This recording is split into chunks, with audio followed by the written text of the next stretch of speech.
आदाब, मैं हूं शकील अहमद और आप देख रहे हैं न्यूज मैक्स। खबर से आगे में आपका खैर मकदम है। आज हम अपने इस प्रोग्राम में बात करेंगे दिल्ली यूनिवर्सिटी के बारे में। रामजस कॉलेज में जिस तरह से हालात खराब हुए हैं और एक नेशनल इशू बन गया है, एबीवीपी और लेफ्ट आमने सामने है। बच्चों को काफी मारा पीटा गया दिल्ली पुलिस के जरिए। किसने ऑर्डर दिया लाठीचार्ज का? हालांकि दिल्ली पुलिस के कमिश्नर ने पुलिसकर्मियों के खिलाफ कुछ एक्शन भी लिया, लेकिन अभी तक राजनीति बनी हुई है। और जो स्टूडेंट हैं, जो छात्र हैं, उनका कहना है कि वो यहाँ पर पढ़ने आते हैं, लेकिन पढ़ाई का माहौल पूरी तरह से खत्म हो चुका है, चौपट हो चुका है। और जो बच्चों के माँ बाप हैं वो उनके भविष्य को लेकर काफी परेशान हैं। इसी चीज पर बात करने के लिए हमारे साथ दो खास मेहमान मौजूद हैं। मौलाना मोहम्मद आरिफ साहब जो सदर हैं ऑल इंडिया इमाम फाउंडेशन के, उसके साथ ही मौलाना साजिद रशीदी साहब। दोनों मेहमानों का आपका स्वागत है। मौलाना साजिद साहब, आपसे शुरुआत करूंगा। जिस तरह से एबीवीपी इस पूरे मामले को वही रंग देने की कोशिश कर रहा है जिस तरह से खालिद के खिलाफ जेएनयू में पूरा माहौल खड़ा किया गया था, देशभक्त की बात की जा रही है कि देशभक्ति क्या है। क्या एबीवीपी या बीजेपी तय करेगी कि कौन देशभक्त है और कौन देश के खिलाफ जा रहा है? देखिए, ये जो मामला है इसको हम सिर्फ एबीवीपी से जोड़कर ना देखें, ये सीधा मामला सरकार का है। आपको याद होगा पहले भी एक बार जेएनयू में इस तरह की हरकतें हुई थी और ये मामला नेशनल इशू बन गया था। जिन लोगों ने वहाँ नारे लगाए थे वो आज तक नहीं पकड़े गए।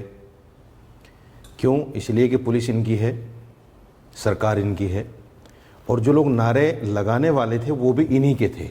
असल बात ये है, क्योंकि अगर वो लोग दूसरी किसी भी तंजीम के होते, लेफ़्ट के या कांग्रेस के या आप पार्टी के या किसी भी तंजीम के होते, तो आज तक अब तक उन पर कार्रवाई हो चुकी होती और मैं समझता हूँ कि बहुत बड़ी कार्रवाई हो चुकी होती।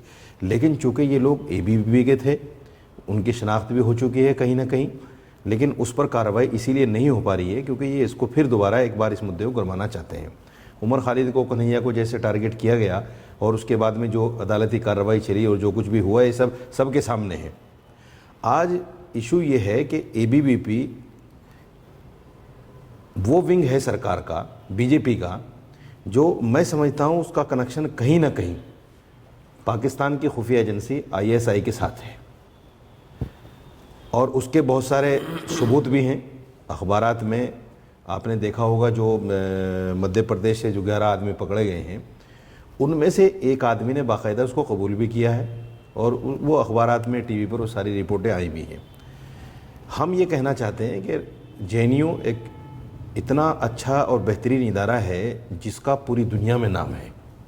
उसकी एजुकेशन को लेकर, उसकी पढ़ाई को लेकर जो लोगों के जहन में ख्याल है कि भाई जेएनयू से निकलने वाला बहुत अच्छा साइंटिस्ट भी होता है, बहुत अच्छा इंजीनियर भी होता है और बहुत अच्छा पॉलिटिशियन भी होता है, लेकिन आज वो छवि कहीं ना कहीं धूमिल होती हुई नज़र आ रही है हमें।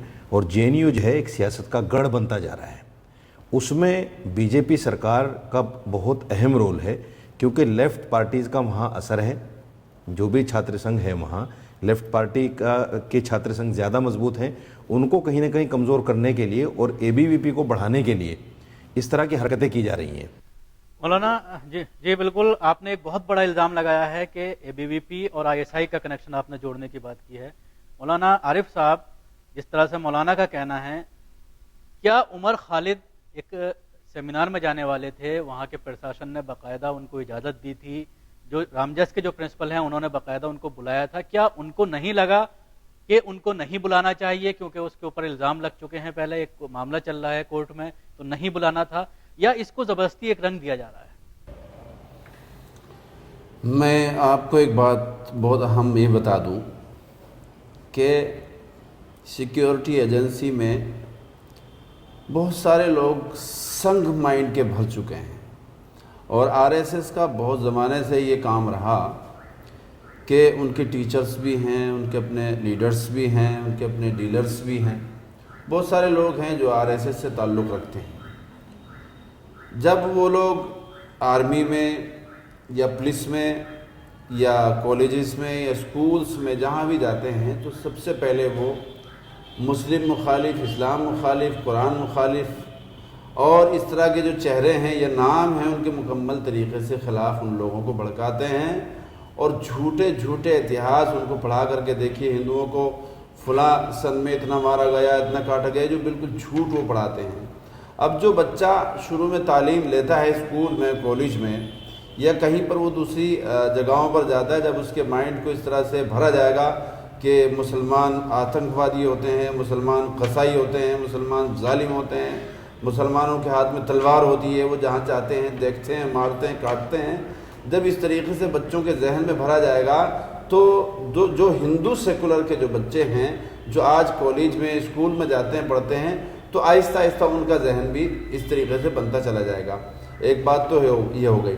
दूसरी बात जो आप कह रहे हैं कि उमर खालिद साहब को रामजस कॉलेज के जो कौन साहब जो जिम्मेदार ने उनको बुलाया था, उनको मदऊ किया था, और फिर लोगों का ये कहना है कि उनको नहीं बुलाना चाहिए।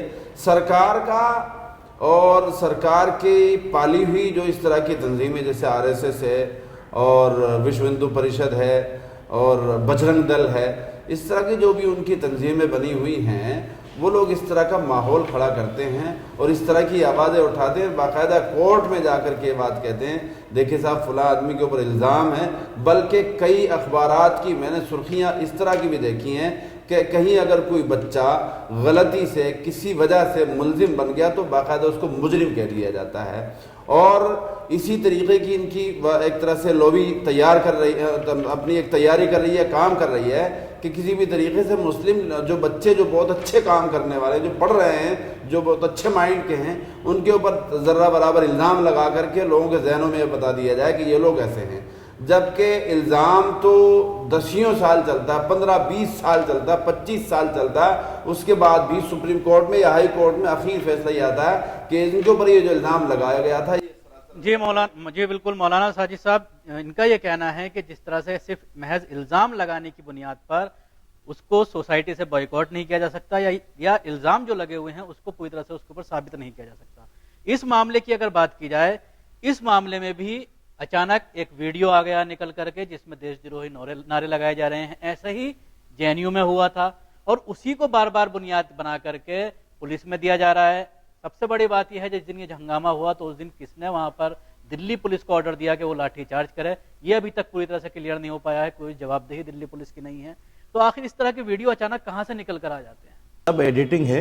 आपको याद होगा पहले भी उमर खालिद और कन्हैया के बारे में इस तरह की वीडियो आई थी और एक चैनल ने उसको बहुत सब्सिडाइज किया था, बहुत फैलाया था उसको।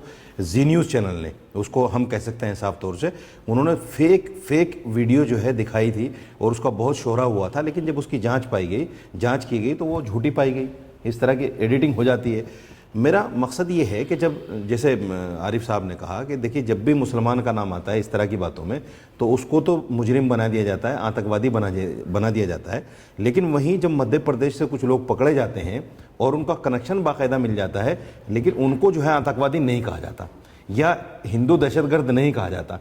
ये मीडिया का कहीं ना कहीं दोहरी पॉलिसी है। और आज जो सरकार JNU में कराने जा रही है, जो कर रही है, जो कुछ हो रहा है, ये उसी कनेक्शन से दिमाग हटाने के लिए सब कुछ हो रहा है ताकि वो कनेक्शन सामने खुलकर ना आए। चूँकि बीजेपी जब से आई है, एक बड़ा मैं अहम बात मैं आपसे कहने जा रहा हूँ, जब से 2014 से बीजेपी आई है, बीजेपी ने झूठ पर झूठ बोले हैं।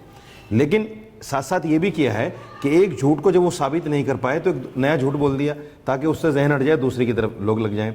ये हमेशा उनकी जुमलेबाजी चलती रही है। मध्य प्रदेश से इस जहन हटाने के लिए लोगों का, और कहीं ना कहीं यूपी में इसका ध्रुवीकरण की राजनीति करने के लिए, वोट बैंक हासिल करने के लिए, मुस्लिम और हिंदू वोटों को डिवाइड करने के लिए इस तरह की ये पॉलिसी इनकी चल रही है।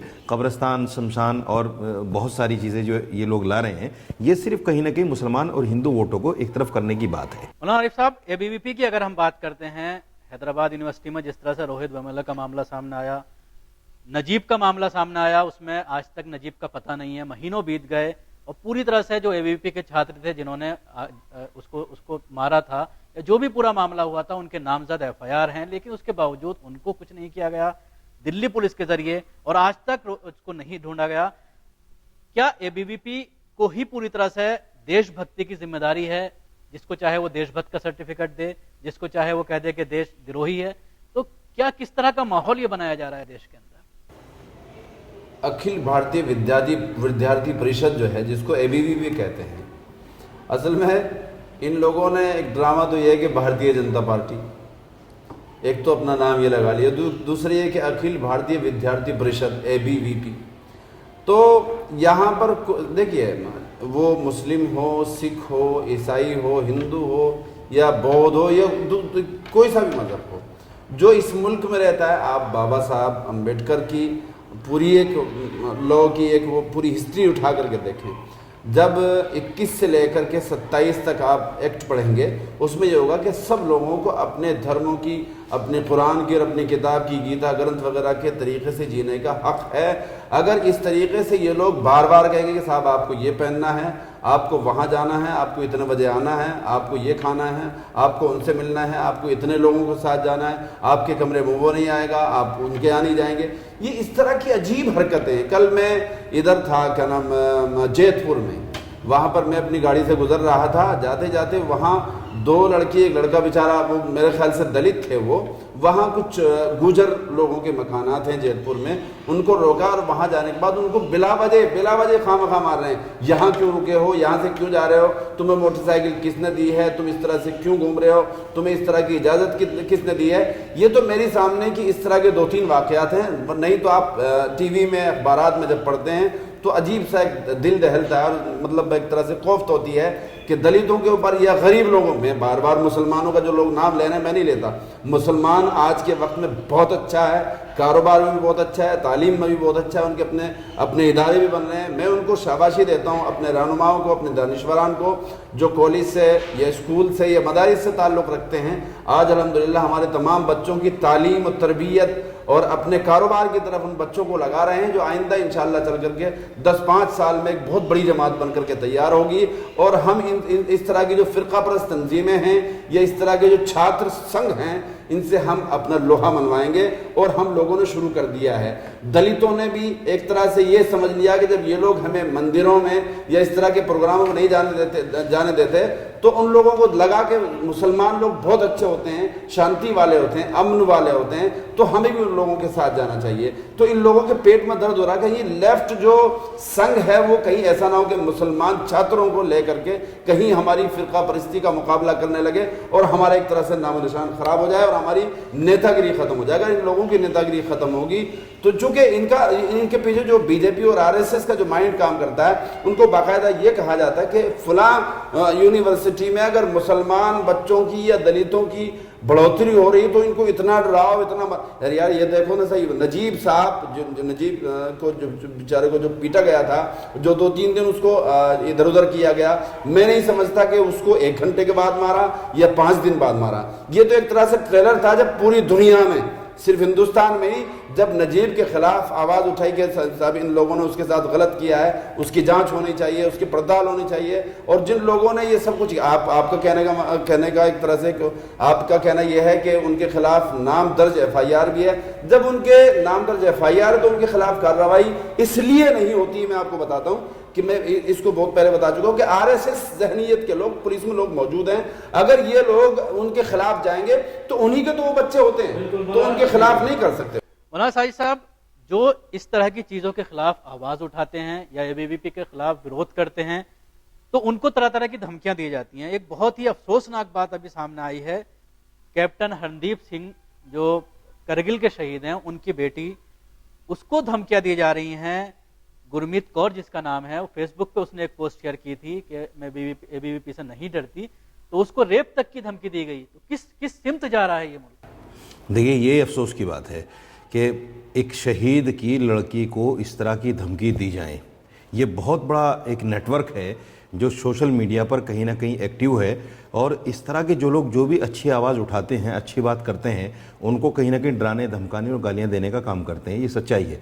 मेरे साथ भी इस तरह के वाक़यात पेश आए। जब मैंने ABVP के ख़िलाफ़ बोला या तारिक फ़तेह के ख़िलाफ़ बोला, तो ये एक नेटवर्क है पूरा सोशल मीडिया पर जो एक्टिव है।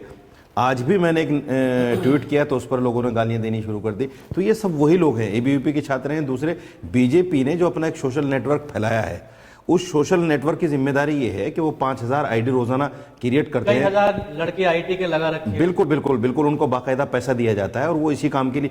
अभी ये देखिए, मध्य प्रदेश से जो एक नेटवर्क पकड़ा गया, उनका बाकायदा एक जो है एक बहुत बड़ा नेटवर्क था, और उन्होंने कॉल सेंटर के नाम से इस तरह की कार्रवाई की है। तो ये सारा नेटवर्क जो है कहाँ जा रहा है, कैसे जा रहा है? जब शहीद की बच्ची को नहीं बख्शा गया तो इस मुल्क में कौन अमनो अमान से रह सकता है? हमारी और आपकी तो कोई हैसियत ही नहीं है। हमें तो मुसलमान कहकर ही डरा दिया जाता है कि आप तो मुसलमान हैं और मुसलमान तो ऐसे होते हैं, मुसलमान तो वैसे होते हैं। तो मैं सिर्फ ये कहना चाहता हूँ कि आज देश की जो सिचुएशन है, देश की आज जो पोजीशन है, उस पर कहीं ना कहीं सेकुलर जहन के हिंदुओं को भी सोचना पड़ेगा। और ये देश चूँकि एक बहुत अच्छे कल्चर के साथ जुड़ा हुआ है और बहुत अच्छा इसकी एक तारीख रही है कि इसमें हिंदू, मुस्लिम, सिख, ईसाई सब प्यार से, मोहब्बत से रहते हैं। मैं तमाम उन लोगों को जो सेकुलर जहन के हिंदू हैं उनसे कहता हूं कि आप उठिए और इस नफ़रत की राजनीति के खिलाफ एक आंदोलन छिड़ना चाहिए। एक ऐसी आवाज़ उठनी चाहिए कि नफ़रत और फ़िरका परस्ती फैलाने वालों लोगों को मुंह तोड़ जवाब दिया जाए। सब हिंदू, मुसलमान, सिख, ईसाई मिलकर इसका मुकाबला करें, नहीं तो देश जो है फिर कहीं ना कहीं टूटने के कगार पर चला जाएगा। बिल्कुल, बहुत अच्छी बात आपने कही कि इसमें जो है न सिर्फ मुसलमान बल्कि जो पिछड़े हुए लोग हैं या दलित हैं या जो हमारी जहनियत के जो गैर मुस्लिम लोग हैं उनको भी आगे आना चाहिए, ताकि देश के अंदर जो एक नफरत की राजनीति फैलाई जा रही है, नफरत की जो राजनीति की जा रही है, उस पर लगाम लगाई जाए और सबको अमनो सुकून के साथ जीने की आज़ादी हिंदुस्तान के अंदर होनी चाहिए। शुक्रिया आप दोनों का स्टूडियो में आने के लिए।